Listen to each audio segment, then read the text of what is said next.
Welcome to Dream of Flight. This is Bowen, an FAA certified flight instructor.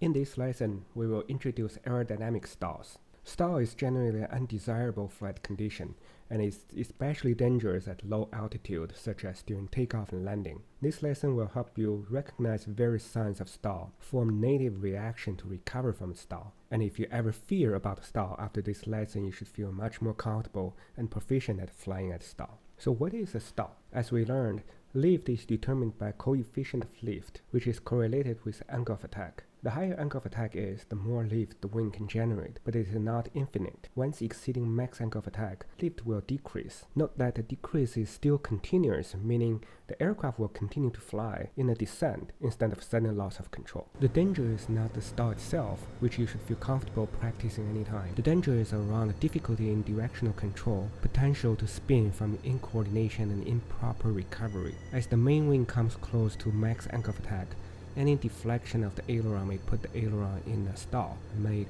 bank input ineffective and the directional control difficult.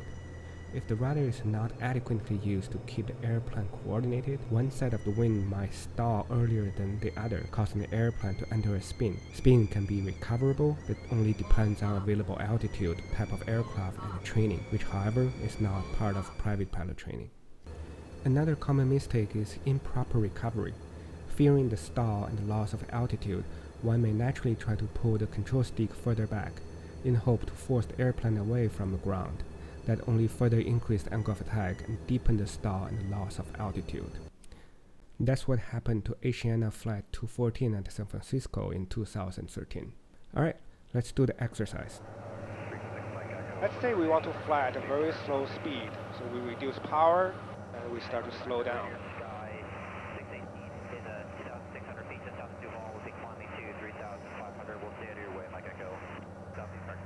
As we are flying slower and slower, you may start to feel the aileron control become less effective. As we continue to slow down, eventually we're going to reach the maximum angle of attack, where the stall would happen. Here we hear the stall warning.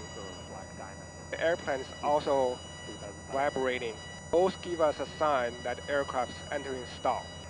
And once we enter the stall, it's very hard to maintain altitude anymore. We're going to keep losing altitude. So in order to get out of the stall, we want to immediately lower the nose to reduce the angle of attack. That would also allow us to accelerate. And then we can start to add power. In this case, I would like maximum power to start to climb and gain altitude. This is especially important if we are very close to the ground. But also pay attention when you start to climb. Keep the nose at around horizon or just above horizon, not too high. Otherwise, we may enter the stall again. Okay, let's try it again. Slow down. Gradually pitch up.